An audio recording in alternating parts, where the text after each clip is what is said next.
서울 시내에 있는 찜질방에 누가 봐도 외국인인 사람이 앉아 있었습니다. 그 주변에는 한국인들만 가득했고 모두가 외국인 소녀의 모습만 바라보고 있었습니다. 심지어 소녀를 보면서 자기들끼리 귓속말을 하며 수군거리고 있는데요. 소녀는 자기도 모르는 관심에 침을 꼴꺽 삼켰습니다. 도대체 한국인들은 왜 수군거리고 있는 걸까요?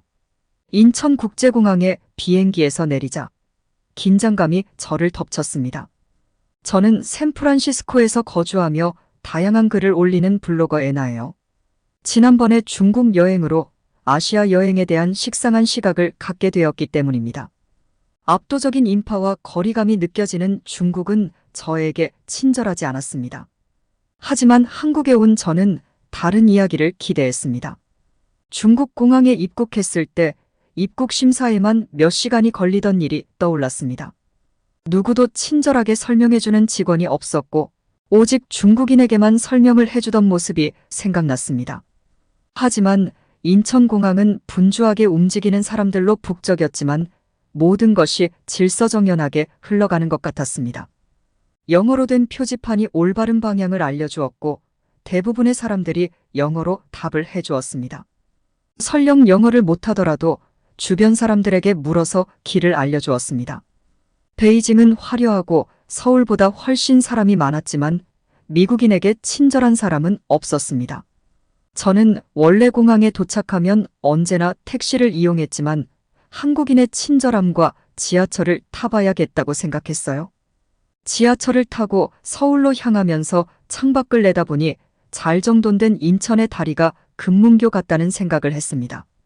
다리 아래로 사라지는 해를 보면서 서울 여행이 저에게 새로운 경험을 가져다 주지 않을까라는 기대를 하게 되었어요. 호텔 체크인 역시 순조로웠습니다. 직원들은 따뜻한 미소로 저를 맞이했고 유창한 영어 실력으로 저를 편안하게 해줬습니다. 어떻게 해서든지 소통하려는 태도에 깊은 감명을 받았습니다. 특히 호텔 직원들은 어떻게든 완벽한 서비스를 제공해 주려는 마음을 보여주었습니다. 다음 날을 기대하며 호텔에서의 완벽한 침구에서 잠이 들었습니다. 도시의 생기를 불어넣는 듯한 은은한 새벽 햇살에 눈을 떴습니다. 새벽녘의 서울은 환상이었습니다. 조용하고 섬뜩하기까지 한미국의 새벽거리와는 달리 서울은 활기차게 돌아가고 있었습니다. 사람들은 조깅을 하고 노점상들은 노점을 차리고 있었고 출근하는 직장인들을 보아하니 얼른 저 사람들과 같이 동화되고 싶다는 생각이 들었어요. 저는 급하게 준비를 하고 나갔습니다. 서울거리에서 저 자신을 잃어버리기 위해 걷기로 결심했어요. 첫 번째로 들른 작은 카페에서 바리스타가 안녕하세요 라며 반갑게 인사를 건넸고 제가 안녕하세요라고 대답하자 바리스타가 웃으며 완벽한 영어를 구사했습니다. 진한 한국 커피 한 잔을 마시며 이야기를 나눴습니다. 그녀는 제가 유명 관광지 대신 한국을 선택했다는 사실과 제 여행에 흥미를 느꼈습니다. 저는 영어 강사가 아니고 유학 경험도 없는 그녀가 나와 온전한 대화를 할 수 있다는 사실이 놀라웠습니다. 그녀는 한국에서는 영어를 다 이 정도는 한다고 말하면서 부끄러워했어요. 그녀는 제가 어디서 왔냐고 물었고 제가 한국을 여행하는 미국인 블로거라는 말을 듣자마자 눈을 반짝이며 관심을 보였습니다. 바리스타는 본인도 유튜브 계정을 운영한다면서 이것도 인연이라며 좋아했어요. 서울 중심부로 더 들어가자 도시는 겹겹이 펼쳐졌습니다. 길은 쓰레기로 뒤덮인 샌프란시스코의 포장도로와 달리 깨끗했습니다. 사람들은 목적의식을 가지고 움직였지만 안전은 철저히 지켜졌습니다. 술에 취한 채로 다른 사람에게 시비를 거는 사람도 없었고 중국에서 경험했던 어마무시한 새치기를 경험할 일이 없었습니다. 버스 정류장에서는 안전선이 없어도 모두가 자발적으로 줄을 만들어서 서 있었습니다. 공원 벤치에 앉아 세상 돌아가는 모습을 바라보다가 제가 아시아에 대해 한국에 대해 얼마나 잘못 알고 있었는지 깨달았습니다. 중국에 대한 실망이 제 판단력을 흐리게 했고 이 경험을 빼앗아갈 뻔했습니다. 서울은 제가 기대했던 것과는 전혀 달랐고 그 이상이었어요. 서울은 따뜻함과 미소가 가득한 도시였고 수많은 이야기가 기다리고 있었습니다. 거리를 걷다 보니 한국의 유구한 역사를 웅장하게 보여주는 역사적인 경복궁으로 향했습니다. 웅장한 건축물과 고즈넉한 정원이 있는 궁궐은 한국의 강인함과 우아함을 상징하는 곳이었어요. 화려한 색깔을 많이 쓰지도 않았는데 단아한 아름다움에 매료되어 경내를 돌아다녔습니다. 심펄 이즈 베스트라는 말처럼 고궁에서 고급스러움이 느껴졌습니다. 만리장성에 갔을 때 나무가 하나도 없어서 더위에 고생했던 기억이 났는데 경복궁에는 정원이 잘 조성되어 있어 쉴 수 있는 공간이 있었어요. 같은 아시아권 문화인데도 참 다르다라는 생각을 했어요. 궁을 나와서 저는 한국의 전통 공예품과 미술관으로 유명한 인사동에 방문했어요. 좁은 골목에는 골동품 가게와 찻집이 늘어서 있었고 각 가게는 한국의 예술적 유산에 대한 이야기를 들려주었습니다. 저는 아름다운 한국 도자기를 전시한 갤러리에 들러 정교한 디자인과 장인 정신에 매료되었습니다. 고궁을 보고 와서 그런지 청아한 색깔에 빠져들었어요. 갤러리 주인은 온화한 태도로 각 작품의 의미를 설명해 주었고 그녀의 말에서 예술에 대한 열정이 빛났습니다. 점심시간이 되어 인사동의 한적한 구석에 자리 잡은 가족이 운영하는 작은 레스토랑으로 향했습니다.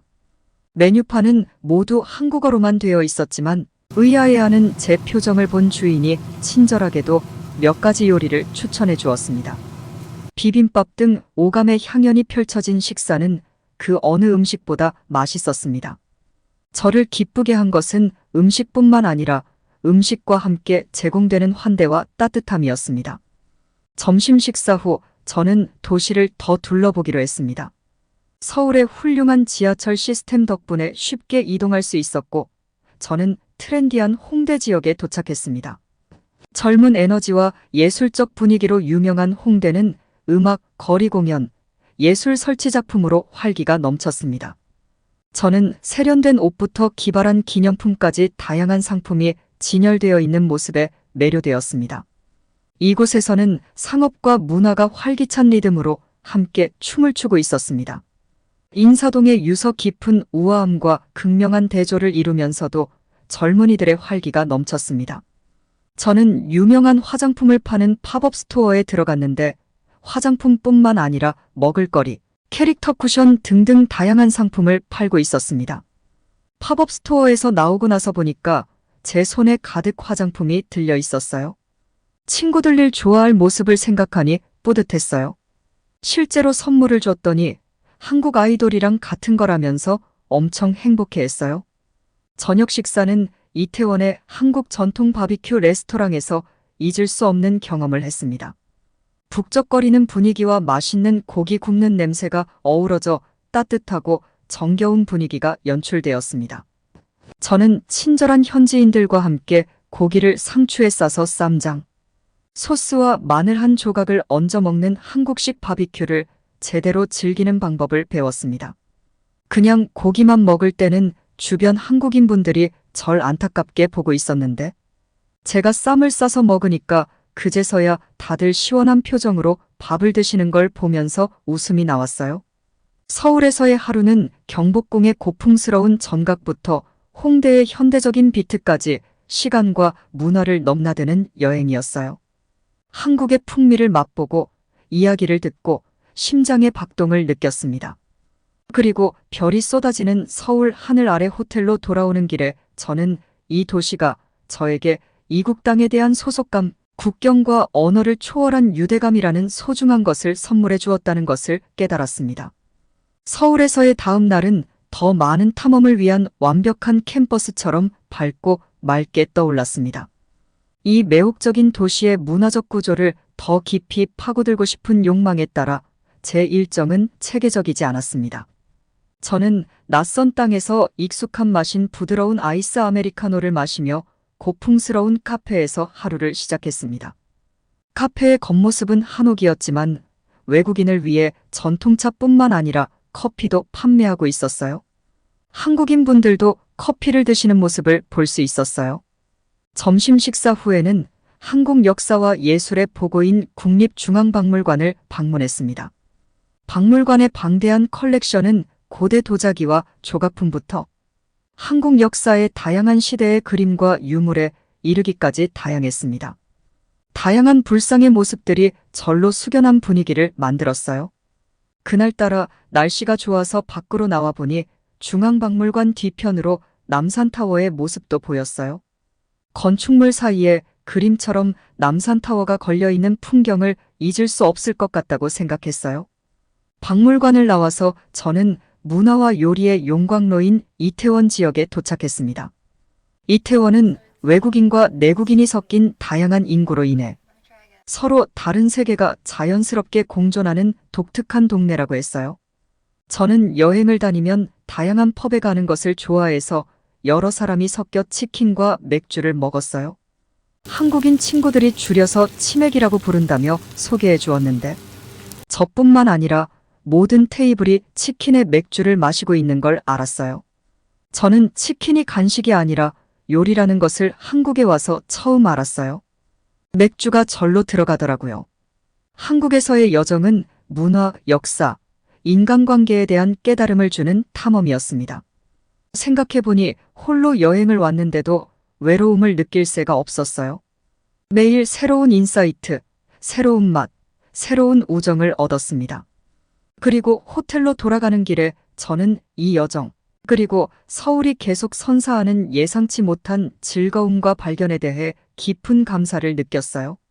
가슴이 벅차오르며 앞으로 저를 기다릴 모험이 더욱 기대되었습니다. 다음 날 지금까지의 경험도 놀라웠지만 특히 한국 사회에서 드러나는 신뢰의 수준이 흥미로웠습니다. 노트북을 두고 가도 아무도 훔쳐가지 않는다는 우스갯소리를 듣고 저는 친구들에게 농담하지 말라고 맨날 말했었는데 제가 이 경험을 하게 될 줄 몰랐어요. 동네 빵집에서 가볍게 아침을 먹은 후 산책을 하던 중 저는 제가 지갑을 가게에 두고 왔다는 사실을 깨달았습니다. 지갑에는 신분증뿐만 아니라 여행자금인 몇십만 원, 신용카드까지 들어있어서 저는 다급하게 빵집으로 뛰어갔습니다. 식은땀이 흘렀어요.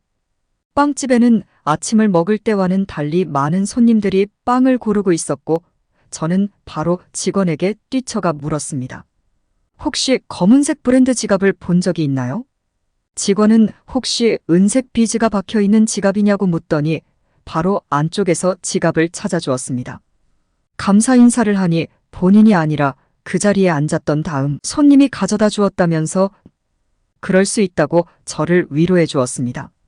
이 경험을 통해 저는 사회에서 신뢰가 갖는 더 넓은 의미에 대해 깊이 생각하게 되었습니다.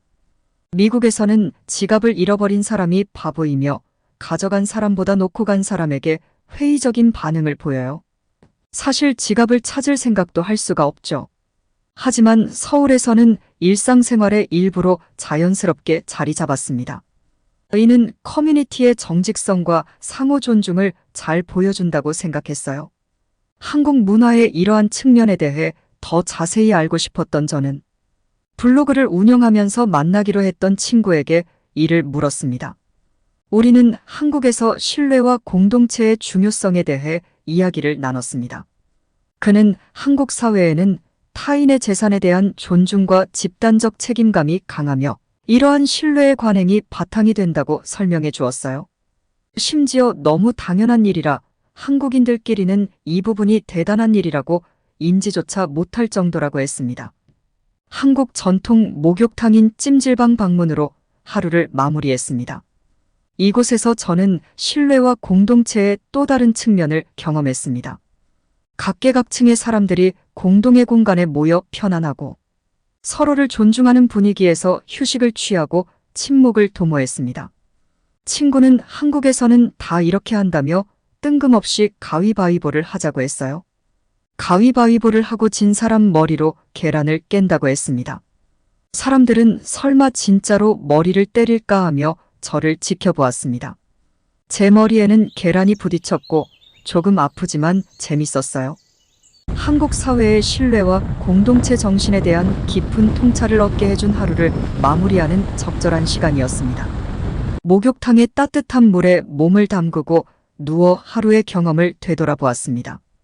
한국 사회에서 엿볼 수 있는 신뢰와 존중은 단순한 문화적 특성이 아니라 일상적인 상호작용과 사회구조를 형성하는 뿌리 깊은 가치였습니다.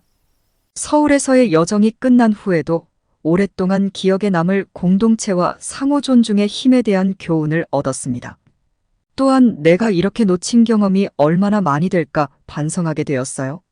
서울에 온 지 7일째 되던 날, 저는 서울에 도착한 후 인상 깊었던 또 다른 측면, 즉 도시의 놀라운 청결함과 질서정연함에 집중하기로 결정했습니다. 미국을 포함해 제가 방문했던 다른 많은 도시들과는 다른 서울만의 특징이 호기심을 자극했습니다. 서울시가 청결을 유지하기 위해 시행하고 있는 다양한 정책과 공공 캠페인에 대해 찾아봤어요. 인터넷에서는 깨끗한 도시를 유지하기 위한 주민 참여의 역할과 서울 시민들의 자부심을 강조하고 있었어요. 이러한 정책들이 실제로 실행되는 모습을 보고 싶었던 저는 새로운 시각으로 서울의 거리로 나섰습니다.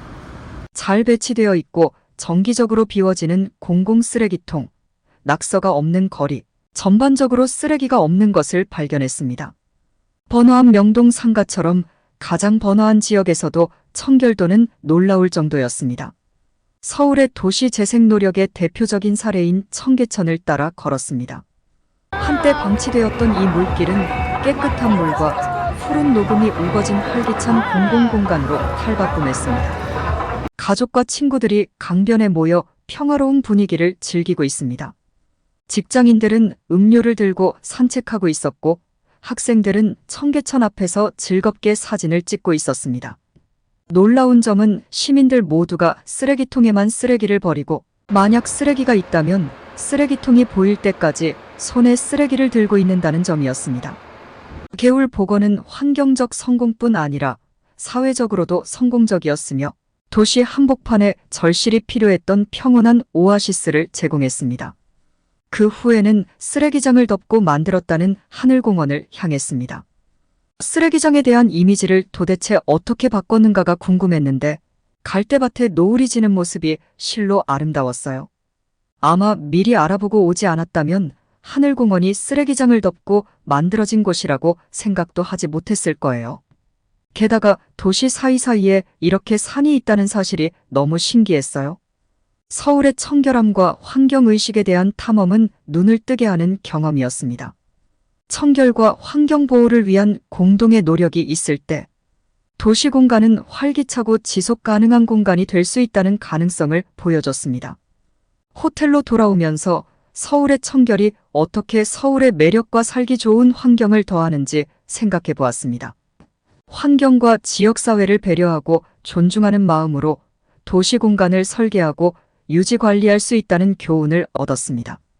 청결과 지속 가능성을 위한 서울의 노력은 단순히 미적 매력만을 위한 것이 아니라 자연에 대한 존중과 시민적 책임이라는 문화적 정신에 깊이 뿌리를 두고 있었습니다. 서울에서의 여정은 이 역동적인 대도시를 형성한 가치와 관행에 대한 새로운 인사이트를 매일매일 얻으며 도시의 새로운 면모를 계속 드러내고 있었습니다. 서울의 청결함은 단순히 표면적인 특성이 아니라 더 깊은 문화적 자부심과 더 나은 지속 가능한 도시 생활에 대한 헌신을 반영하는 것이었습니다. 서울에서 배운 교훈은 단순히 도시에 관한 것이 아니라 사회가 최상의 기능을 발휘할 수 있는 방법에 대한 교훈이었습니다. 저는 조용한 카페에서 하루를 시작하며 제 경험과 생각을 일기로 썼습니다. 한 단어 한 단어는 저를 두 팔 벌려 환영해준 도시에 대한 헌사였습니다. 서울은 저에게 거리의 아름다움, 문화의 깊이, 사람들의 따뜻함을 보여주었습니다. 서울은 제 인식에 도전을 주었고 도시가 무엇인지에 대한 이해의 폭을 넓혀주었습니다. 날이 저물어 저녁이 되자 저는 머무는 동안 만났던 친구들과 만났습니다. 저녁이 끝나고 저는 친구들에게 감사를 표했습니다. 그들은 관광 명소를 넘어 일상의 아름다움까지 서울의 진면목을 보여줬기 때문입니다. 그들의 친절함과 열린 마음은 제 경험을 더욱 풍요롭게 해주었고 제 여정을 인간관계의 이야기로 만들어 주었습니다. 호텔로 돌아오는 길에 기념품을 사기 위해 작은 가게에 들렀습니다. 제가 고른 모든 물건은 서울에서의 시간을 기념하고 제가 경험한 교훈과 기쁨을 몸으로 기억하기 위한 것이었습니다. 가게 주인은 제 감성을 알아본 듯 옷깃만 스쳐도 2년 낸 한국 속담을 알려주었어요. 호텔방으로 돌아와 감사한 마음으로 짐을 챙겼습니다. 서울은 단순한 목적지가 아니라 새로운 발견의 여정이었습니다. 아무런 기대도 없이 서울에 왔지만 서울의 문화와 사람, 정신에 대해 깊은 감사를 느끼며 떠날 수 있었습니다. 서울에서의 마지막 날 밤 잠이 들면서 이 도시는 언제나 제 마음속에 특별한 장소로 남을 것이라는 것을 알았습니다. 이곳에서 배운 친절, 회복 탄력성, 공동체의 교훈은 앞으로의 여행과 삶에서 저를 인도할 것입니다. 서울에서의 여행은 마음과 마음을 여는 여행의 힘을 증명하는 시간이었습니다. 모든 도시와 문화에는 고유한 스토리가 있고 그 스토리를 발견하고 이해하기를 기다린다는 사실을 다시금 깨닫게 되었습니다. 그리고 출국을 준비하면서 서울에서의 물리적 여정은 끝났지만 제가 얻은 추억과 교훈은 앞으로 몇 년 동안 계속 저에게 영감을 줄 것이라는 것을 알았습니다. 오늘 사연은 여기까지입니다. 오늘 사연 어떠셨나요? 오늘 사연 마음에 드셨다면 구독, 좋아요, 알람 설정 부탁드리겠습니다. 그럼 행복하세요.